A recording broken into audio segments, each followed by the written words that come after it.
Welcome to Focus Today. I'm your host, Perry Atkinson, and what a delight to have back in the studio with us John Mittendorf. He works with Answers in Genesis, kind of our resident researcher and apologist. And we've been doing a series called Sufficiency of the Genesis, Account of Creation, and been a fascinating We've had some interesting responses to this, yes, and I know you have too from around the world. Yes, I have. And so we want to pick it up and continue on. By the way, coming up towards the end of the program, John has brought in 4 DVDs, millions of years. Where did the idea come from? Whoa, okay. And we have 4 of these DVDs we're going to give away, but here's the caveat. We're going to give them away. You watch this and then give this to your pastor. Correct. Is that the deal? Correct. Okay. And so be listening. We'll be giving those away a little bit later on. So, John, where are we, man? Well, in this series we started last time we were together, Perry, we titled it Sufficiency of the Genesis Account of Creation. In other words, is Genesis correct, or does it need science to help us understand it? Mm-hmm. And so we started off, we talked about theology, which is a study of God. Creationism really is a study about God. It's not really a study about science because it's not repeatable, mm-hmm. It's not observable, creationism. We talked about perspicuity. Is it easily understood? Is it transparent and clear? Remember, we also talked about Deuteronomy 6:7, that when the Israelites were wandering the desert for 40 years, that God gave them a command in Deuteronomy 6:7, teach the scriptures to your children morning, noon, and night.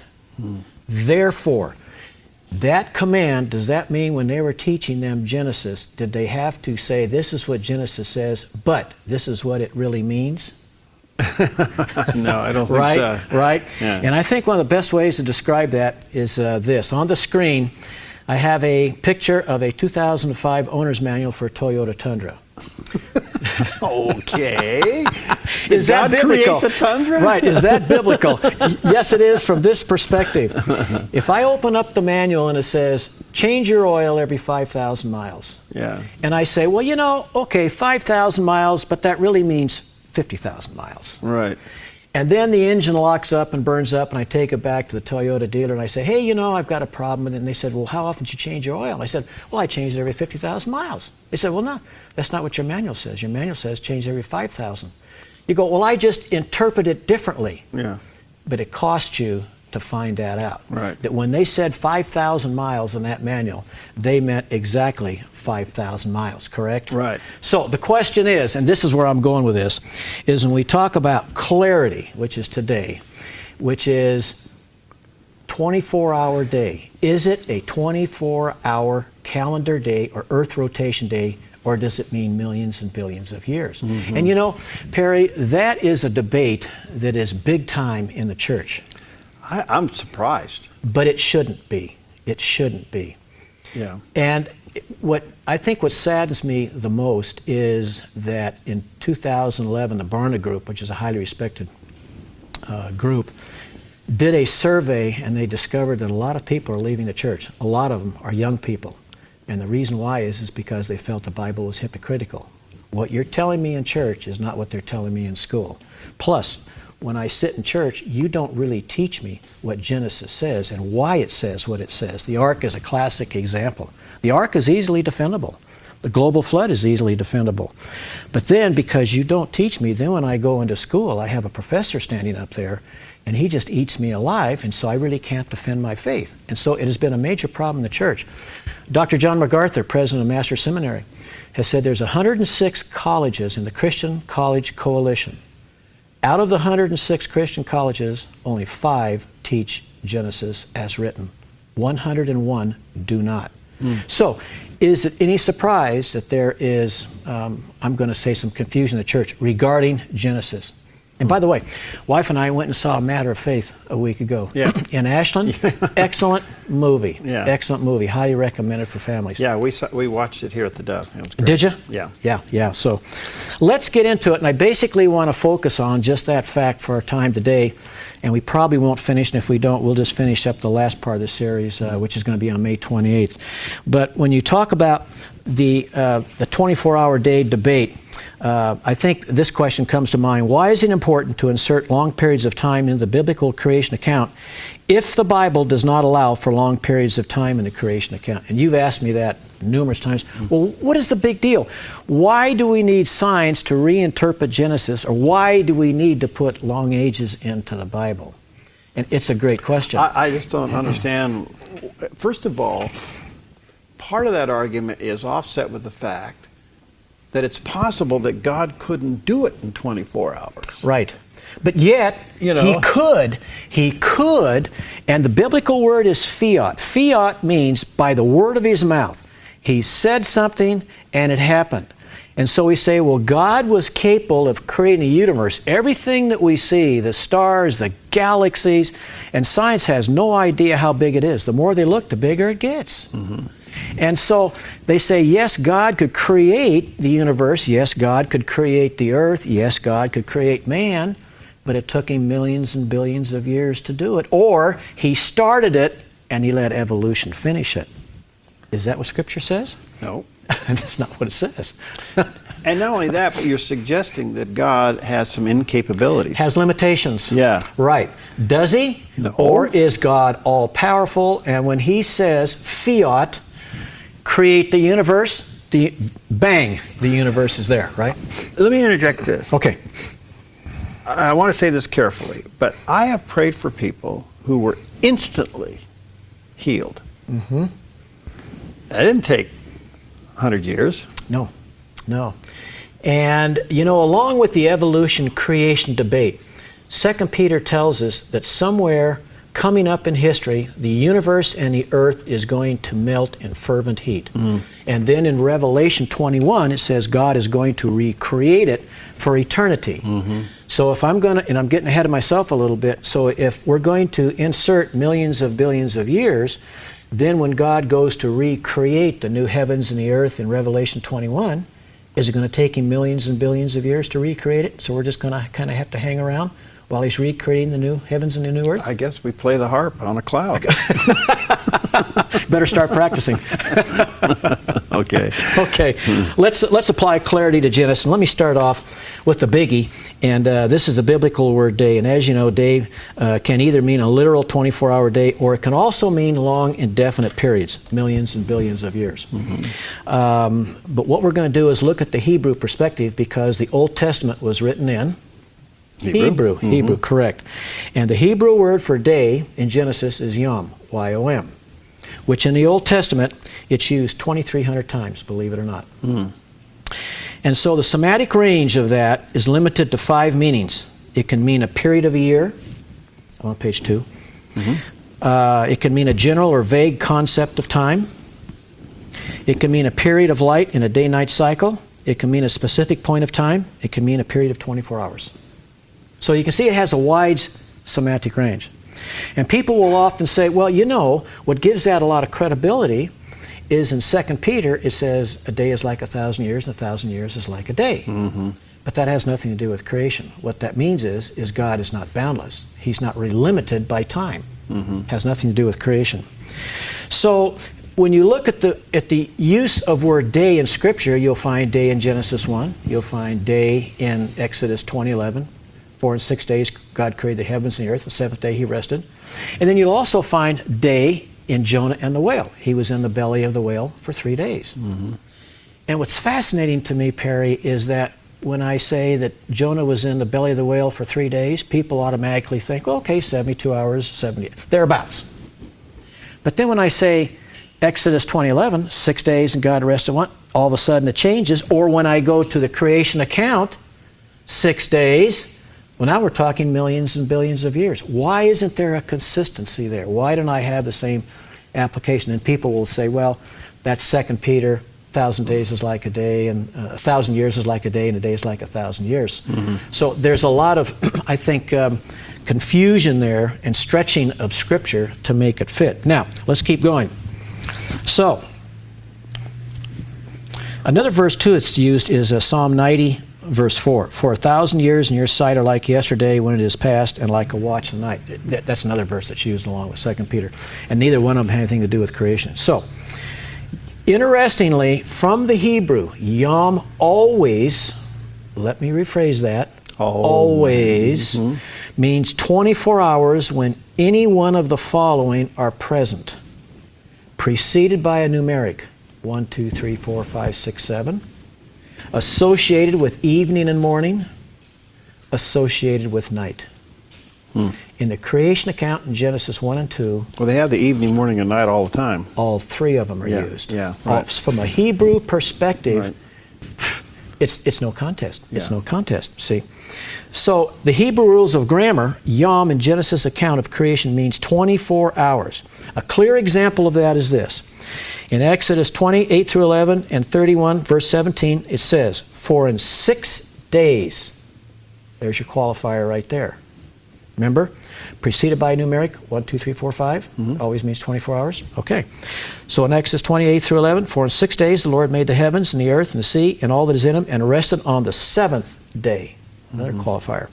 "Therefore the Lord blessed the Sabbath and hallowed it." And you know, most pastors, I think, will agree to the perception that that is our model for the work week, and the day of rest. Okay?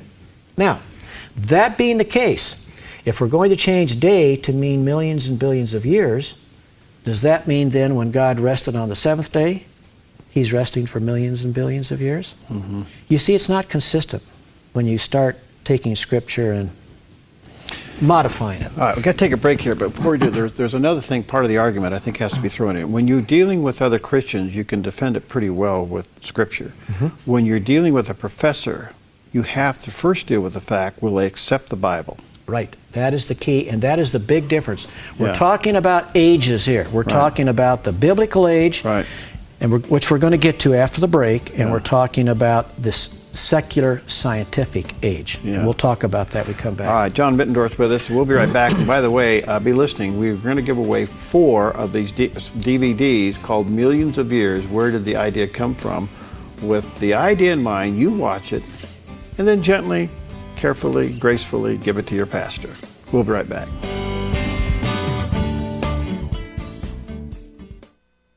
Hi, I'm Paulina, and I work at theDove TV. Did you know that when you support theDove TV, you have a profound impact, not only in our community, but around the world? It's your continued support that takes the inspiration and hope in the programs we produce and makes them available to the thousands of people who are watching these videos online every week. Help bring encouragement and hope to our valley and beyond by making a secure online donation today at our website, thedove.us.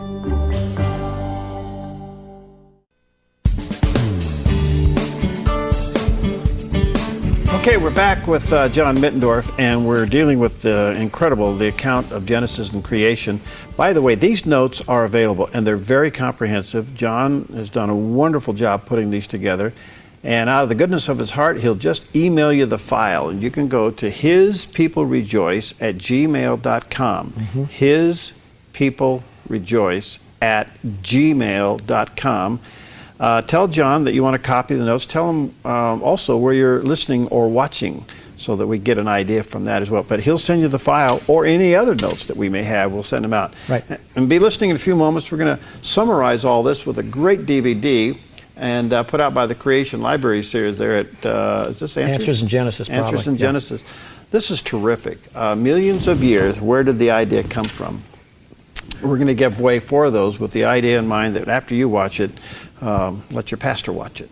All right, we're dealing with the subject, is the 24-hour period mentioned in Genesis literally 24 hours? 24 hours, right. And part of this, I think, is very interesting. You have to go to the Hebrew and get the word yom. If you don't pick that up, it easily to pack a lot of other stuff in there. Right. And the Old Testament was written in Hebrew. So, okay, if it's written in Hebrew, let's go to Hebrew and see how it was written and what it meant. That's what we're talking about. That in Hebrew rules of grammar, if yom is preceded by a numeric, 1, 2, 3, 4, associated with evening and morning, or associated with night, any one of those 3, it always means 24 hours. But in the Genesis account, it's associated with all 3. Okay. Now, let me give you a couple of quotes. And in the notes, I listed more than just a couple. This comes from James Barr, who's the past Regius Professor of Hebrew, Oxford University. Probably the man. Okay. Probably so far as I know, there is no professor of Hebrew or Old Testament at any world-class university who does not believe that the writer or writers of Genesis 1 through 11 intended to convey to their readers that creation took place in a series of 6 days, which were the same as the days of 24 hours we now experience, and Noah's flood was understood to be worldwide. The current Regius professor at Oxford says exactly the same thing, and that's Hugh Williamson. This is Emmanuel Tove, Magnus Professor of Bible, Hebrew University of Jerusalem. For the biblical people, this was history, difficult as it was for us to accept this view. I was going to ask, where is the Jews on this? Well, I'm coming to that, yeah. Basically, the majority, if not virtually all Hebrews, global Hebrews, believe in Yom, meaning 24 calendar day, or one earth rotation. Basically the same thing. Okay. And lastly, from the secular scientific side, this comes from evolutionist John Eddy, one of the world's leading astronomers.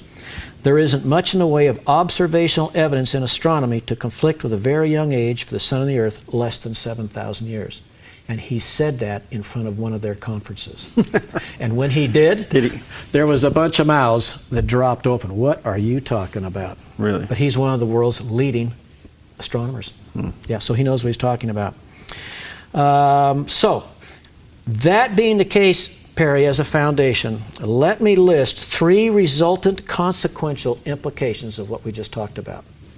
First, the long periods of time that evolution requires do not fit within the 6-day creation account. And what we're doing is we're taking the secular scientific influence and turning it right back to God. Either God did it or He didn't do it.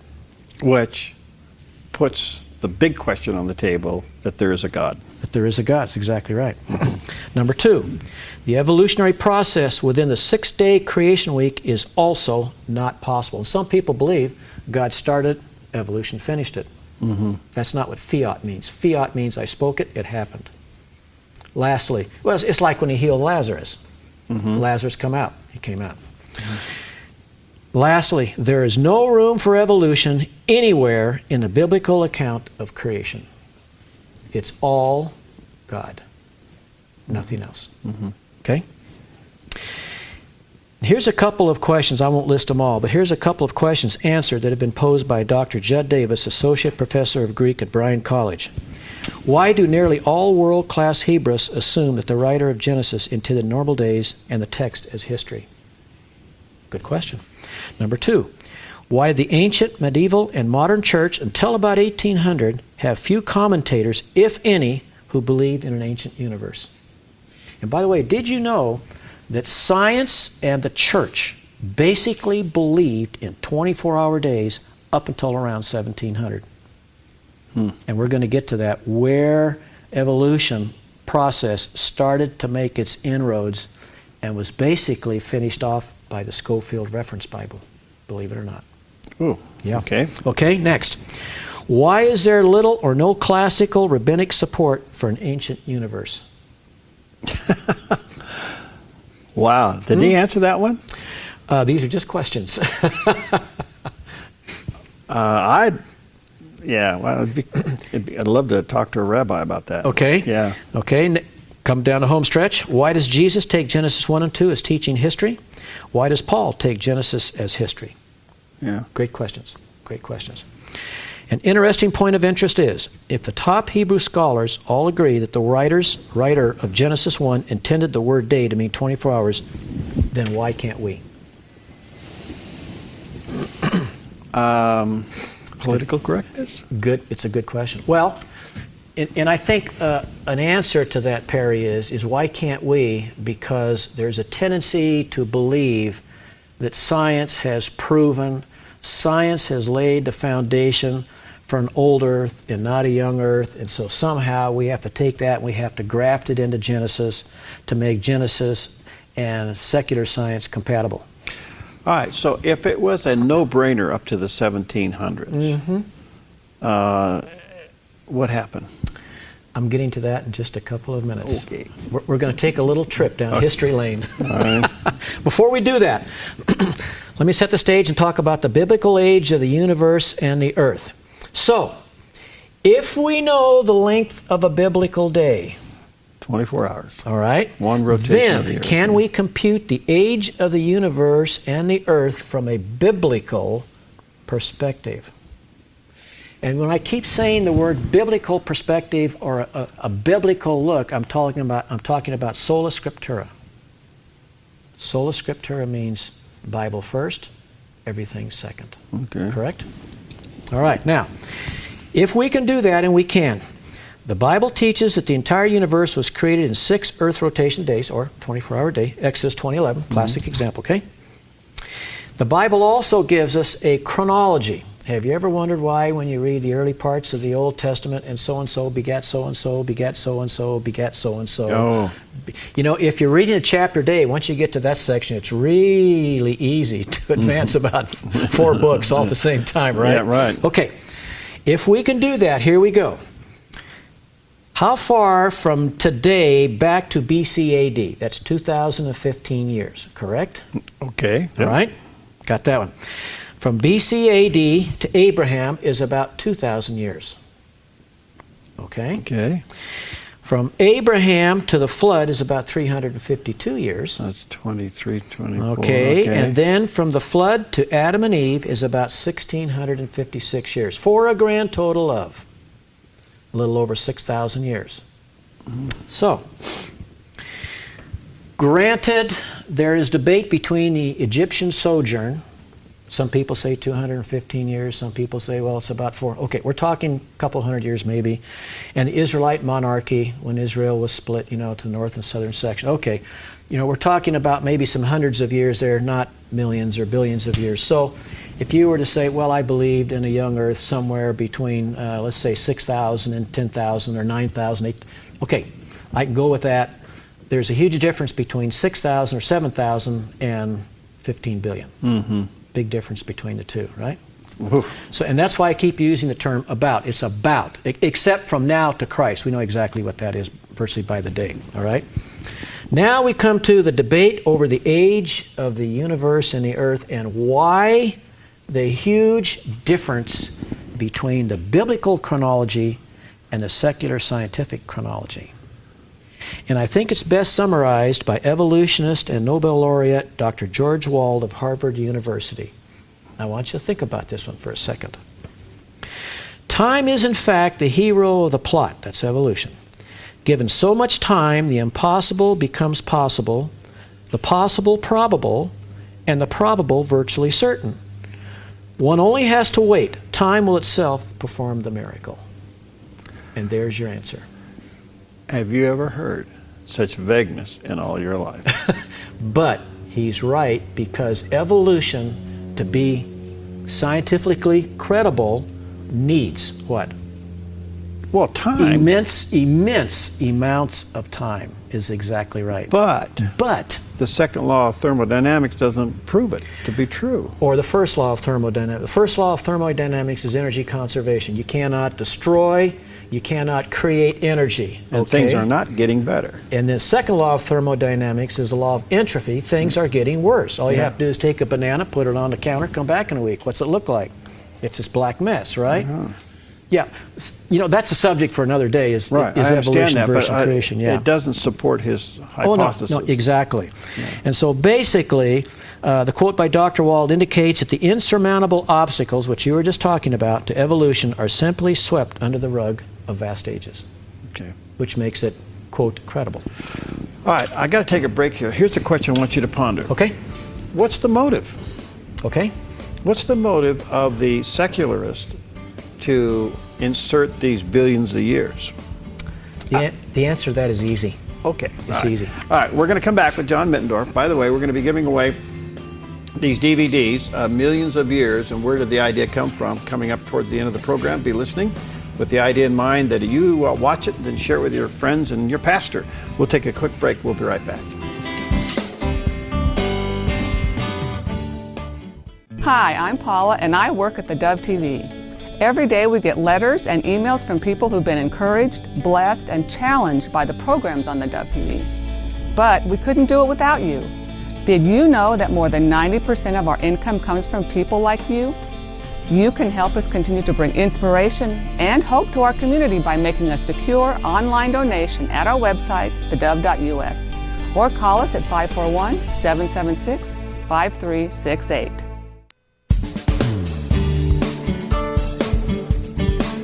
All right, we're back with John Mittendorf, and we're discussing the accounts of creation according to Genesis. By the way, all these notes are free, and they're very comprehensive, very well done with all the footnotes. And thank you, John, for your hard work on this, and thank you for making them available. The only thing you have to do is just go to hispeoplerejoice@gmail.com and tell John you'd like a copy of the notes, hispeoplerejoice@gmail.com. And also let them know where you are listening or watching. All right, we got a little bit of a correction. Yeah, actually in the notes, I got it right. Because Okay. the Jewish day is always evening to morning. When you go through the creation account, evening to morning, first day, evening to morning, second day, and so on. Right. And this morning, we've been doing the English version, morning to evening. Why So- is evening to morning significant? Why? Well, the only thing I can think of, that's when Passover would start, Okay. right? Yeah, but that's the Jewish day is evening to Yeah, morning. but Yeah, their exactly right. their worship is from evening to morning. Mhm. Yeah, okay. Okay. So, now, with that in mind, let's talk about the debate over the age of the universe and the earth. And modern secular science teaches the universe is about, key word, 13.8 billion years old. It keeps changing, and the earth is about 4.5 billion years old. Now, where do those dates come from? Well, it's interesting that, and I don't want to go into all the dating methods and all that because that's a subject for another day, but basically science says that the age of the universe comes from the beginning of the Big Bang till now, which is about 13.8 billion years old. But the problem with that is, Perry, and I'll bring this up, here's Scientific American, and when you look at that, what is the headline on the front of the magazine? Big bounce. Forget the Big Bang, now it's the Big Bounce. Quantum gravity theory predicts the universe will never die. So basically, when you look at science, they're not really too sure on the Big Bang either. And there's a lot of problems with the Big Bang. Here's another one. This is Scientific American. This one is May 2004. The time before time, the Big Bang might not have been the beginning. And as you know, science will lurch from discovery to discovery to discovery. So if you go on the internet and you look at the age of the universe, they will tell you that they basically date it by looking at globular clusters, which is huge clusters of stars out in the sky, but it's a very inaccurate way to date things, and they're looking for a far better way to do it. So they went from carbon dating to star dating? Carbon dating is really only thousands of years old. Radioactive dating is millions and billions of years old. And that's where they come up with the age of the Earth, believe it or not, is they look for meteorite rocks in Antarctica, which are rocks from outer space, right? So if I can date a rock, if it's 4.5 billion years old, then how old is the Earth? It's 4.5 billion years old. So why the backtrack? The backtrack is because they're not really sure what they're doing is not accurate. Let me put it that way. That's quite an admission. Yes, it is. And all you have to do is look at Scientific American. The time before time, the Big Bang might not have been the beginning. But you're thinking, well, wait a minute. You just told me that the age of the universe is based on that. But now you're telling me that that is not solid. Whoa. See? Whoa. That's the little problem that we're having. And that's the one thing about the Bible. Well, there's a lot of things about the Bible, but the Bible was written about 6,000 years ago. It's the same yesterday, it's the same today, it's the same tomorrow. It never changes. But science doesn't work on a level playing field. Yeah. By a long shot. So, why is there such a large age difference between the Bible and science? Easy, because the Bible says God created it in 6 days. Science says we think it took 15 billion years to do that. Now, So the motive is to extract God from the equation? the motive is to replace God as the foundation for everything that we see with a humanistic, naturalistic version of how everything came to be. If I can do that, then I am not accountable to anybody except myself. Right. If I realize that there was a God that created the universe, the earth, and mankind, if I just admit that, I'm now accountable to that same God. And there's your major difference. So you said this began to creep in about the 1700s. Yes, and let me give you a classic example. I love this cartoon. That when you look at the cross, and of course you realize the most important part of the Bible is the cross. Christ died on the cross to save us from our sins. But if I can start to undermine the cross with doubt, and millions and billions of years is a great start, and then once I do that, and I love this cartoon because now it shows me the cross with the foundation, and here comes the rockets of the age dating methods, which tell me millions and billions of years. We have evolution, which tells me that God was not necessary for what we see today. I have millions of years that now that a lot of churches will agree to it, and the same with Christian schools. No global flood, it was just a local placid flood in the Mesopotamian valley. You can see what that is doing to the foundation of the cross, which rests on Genesis. What motive is there for Christians to believe anything else but 24 hours? There is no motive, but when you keep being bombarded with science that tells you. You're trying to accommodate it. And then if you go to a Christian college and they tell you, 101 Christian colleges out of the Christian Coalition are not teaching Genesis as literal history. Then you can see when I walk out of a Christian college, I'm going, well, I guess science isn't so bad after all. And, you know, science, there's a lot of good points about science. As we talked about our last session together. This isn't a put down science. It's not a put down science, and your salvation is not dependent on this. Right. But does this open the door to doubt in some areas of the Bible? And once that door begins to crack, do other areas of doubt tend to creep in? And the answer is absolutely yes. Now, you've asked a couple times, where did millions and billions of years come from? Let's take a little march through history. Okay? Here we go.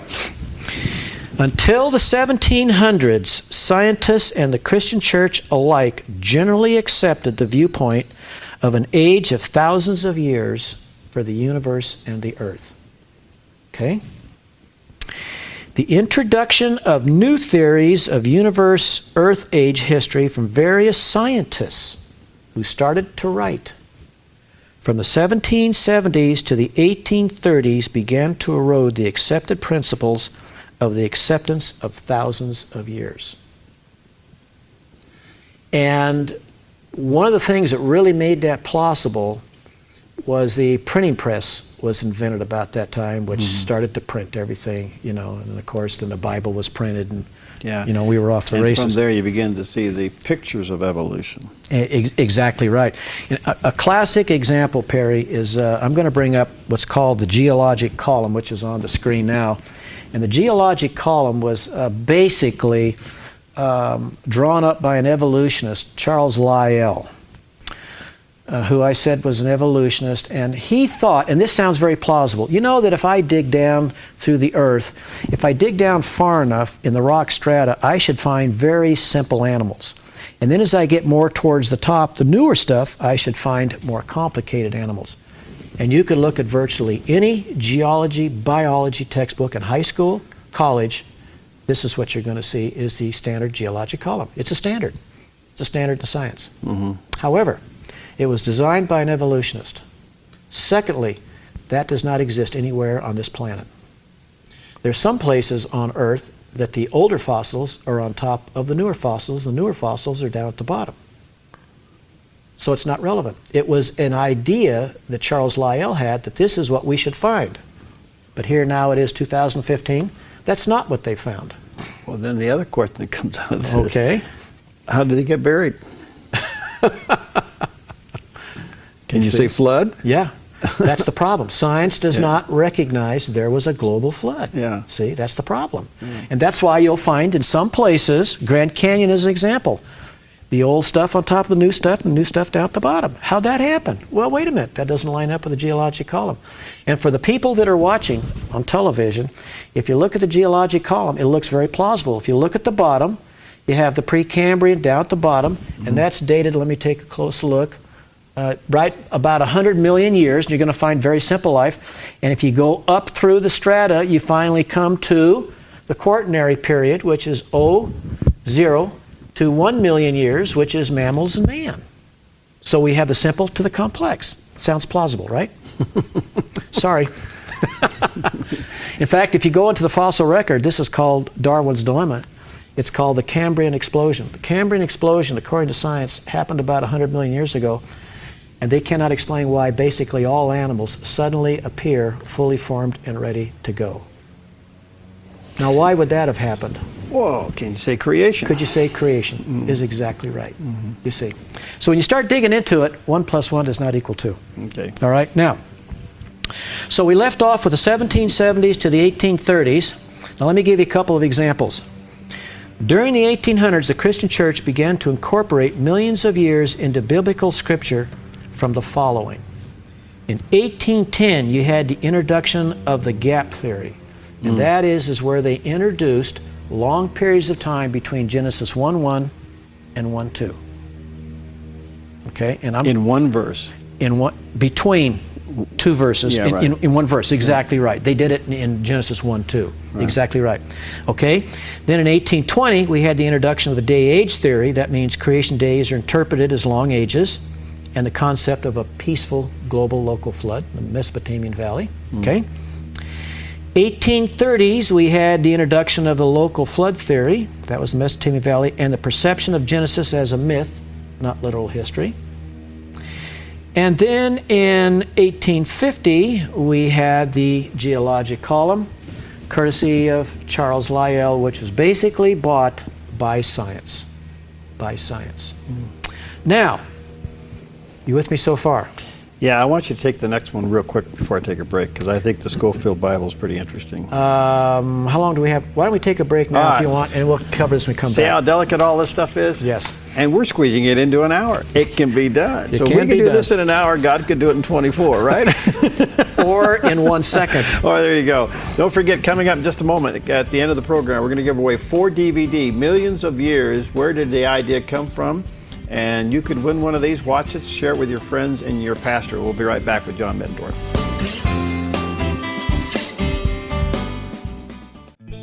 Hi, I'm Daniel and I work at theDove TV. You know, compared to Portland, Seattle, and LA, Medford might be considered a small market, but at theDove, we're excited about the opportunity to make a big impact right here in our community. And you help make that happen. Did you know that more than 90% of our income comes from people like you? You can help us now by making a secure online donation at our website, thedove.us, or by phoning 541-776-5368.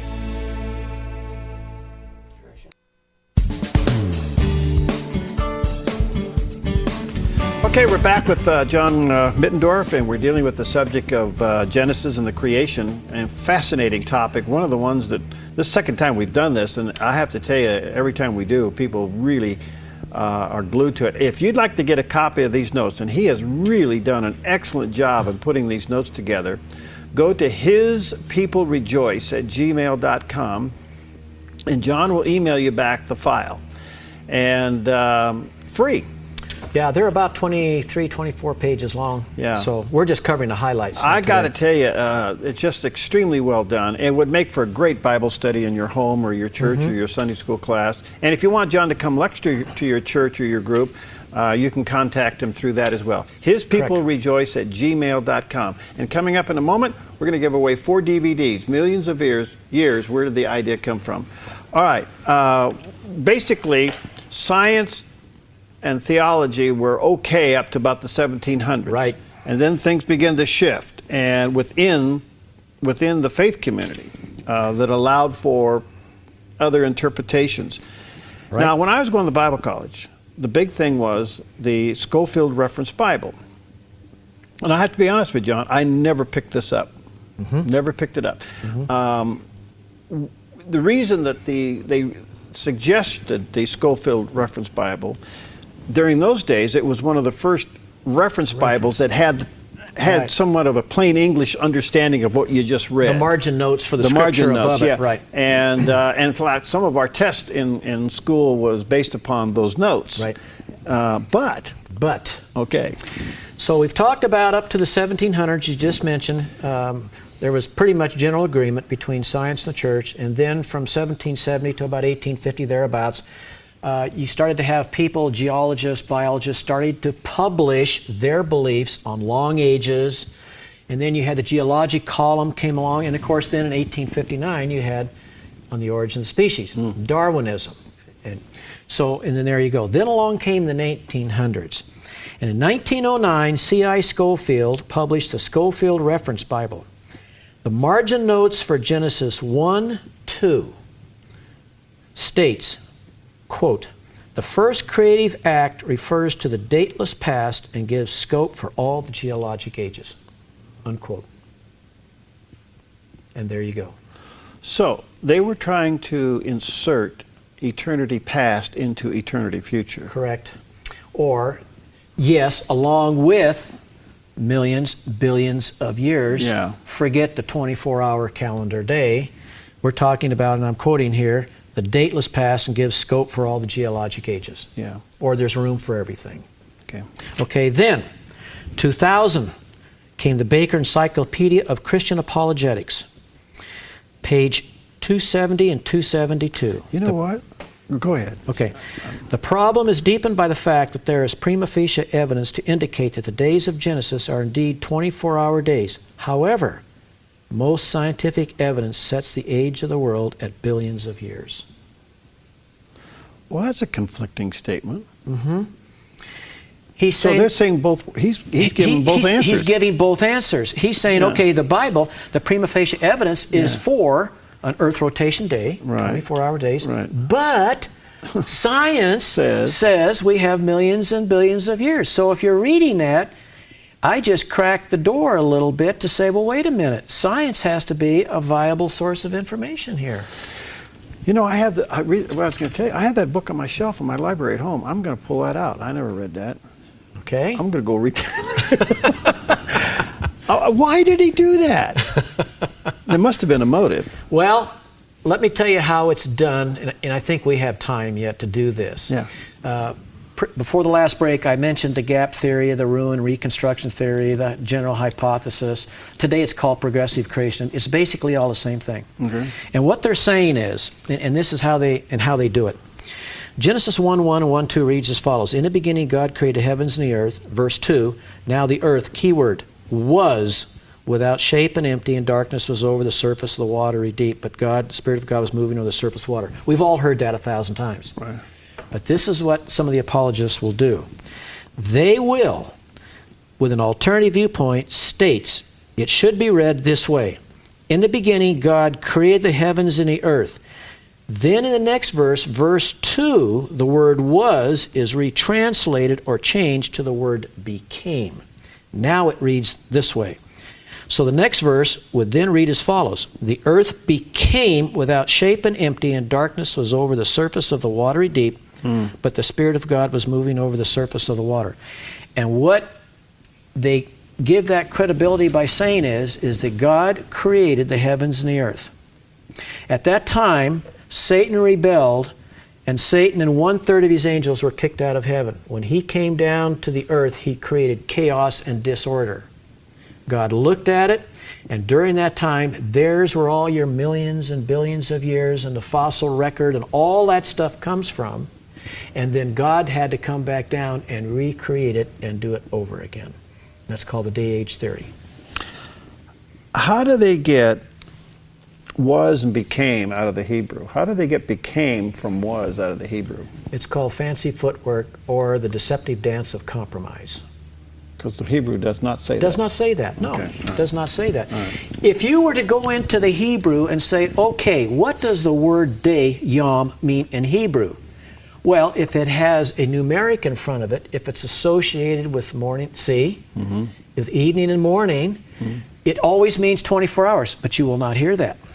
What you'll hear is the word day can have a wide range of semantic meanings. You heard it here. You're hearing it here. Now, Okay. let me give you a quote. We got about 5 minutes. Okay? This is the 1997 Nelson Study Bible, states the following in its footnotes on Genesis 1:1 and 1:2. Here it means that God renewed what was in a chaotic state. God changed chaos into cosmos, disorder into order, emptiness into fullness. The two words, without form and void, express one concept. That's chaos. The earth had been reduced to this state. It was not the way God had first created it.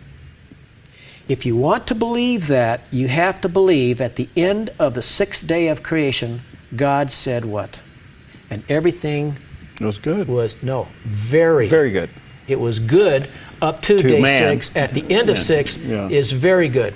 So if you want to believe this, you have to believe then that Satan came down, chaos, turmoil, messed everything up. God had to come back, recreate it. At the end of all that, God said, and everything is very good. So they're assuming, oh man, they're assuming that when the earth was sitting there with void without, it's just there. Right. Which gets into the whole water thing. We'll get into that some other day. Right. But the point is that they were saying that it was created perfect, and then it was without void, and then he had to recreate it. Correct. But when he kicked Satan out of heaven, Satan goofed everything up, That's so he had to redo inserting it. a lot of stuff Yes, it into is. one word. Yes, it is. But if you get a smooth talker, they make it sound very plausible. Now, we have just a minute. Some people might be thinking, okay, John, so what does formless and void mean? Basically, it means if I take a glass of water and I pour it on this table, it has no form. It's void. There's no shape to it. There's no use for it. It's just water. It's unbounded on the edges. Now, if I put it into a glass, now it has form. It has shape. So when God started off with creation, he started off with water. It was formless and void. He wasn't finished with it yet, is basically what that means in the Hebrew. That's a big difference between being formless and void and, let's say, thoroughly violated by Satan, correct? Wow.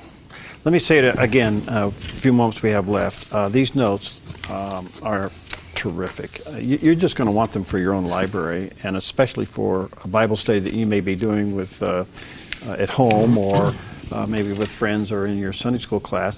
Go to hispeoplerejoice@gmail.com. Hispeoplerejoice, all one word, @gmail.com, and John will send you these notes. Now, we have 4 of these to give away. Thank you, John, for making these available. They're from Answers in Genesis, from the Creation Library Series. Millions of years. Where did the idea come from? And the first 4 people to call 541-776-5368. The first 4 people to call 541-776-5368 will get these. No matter where you're listening or watching, call that number, 541-776-5368, and we'll mail it out to you with the understanding. Give it to your pastor. You share it with your pastor Yep. after you. John, this has been fascinating. What are we doing next? Well, on the 28th, let's finish up, and let's finish up with faith and reason. And on reason, sometimes you have to ask yourself, when God created the universe and man, he knew Adam and Eve were going to sin. He had to go through all of that and his death and suffering on the cross. Why did he do all of that when he knew it was going to have to be basically sacrifice his son to straighten everything out? Yeah, because part of that argument is it inserts the fact that God was caught by surprise by what happened. Right. But there's a reason behind, actually there's 2 reasons behind all of this. The second reason, I think you're going to be very, very surprised, and why it's important not to minimize or water down the creation account. Yeah, because you're minimizing God. Look, I answer it this way. I said it earlier. When you pray for somebody and a miracle takes place, it lets you know that God can do anything he wants, whenever he wants, as fast as he wants. Exactly right. Any way he wants to do it. Yeah. Exactly right. Okay. Yep. All right. Again, if you want a copy of these notes, let me encourage you, take the time to send John an email at hispeoplerejoice@gmail.com, and he'll send you back. It's a pretty comprehensive file. What, 20-something pages? 24, 25 pages, yeah. Yeah, with the footnotes, so you can see where he referenced everything. And use it for whatever. For whatever. Yeah. And share it with your friends. In fact, some people have asked me, can I copy this and send it to my relatives? You bet. That's why we put them out Yeah, there. that's why we put them out there. And then if you want to get this video series that we just did here, this will be up on the Dove website, on the YouTube Dove website in a couple of days, and you can share the actual study that we did together with them, even with the graphics that we showed here on the screen. And again, that'll be at thedove.us in a couple of days, or right now, if you want the notes, go to hispeoplerejoice@gmail.com. Thank you, John. Fascinating. Look forward to Faith and Reason. See you on the 28th. Faith and Reason. Okay. All right. See you next time on Focus Today. You bet.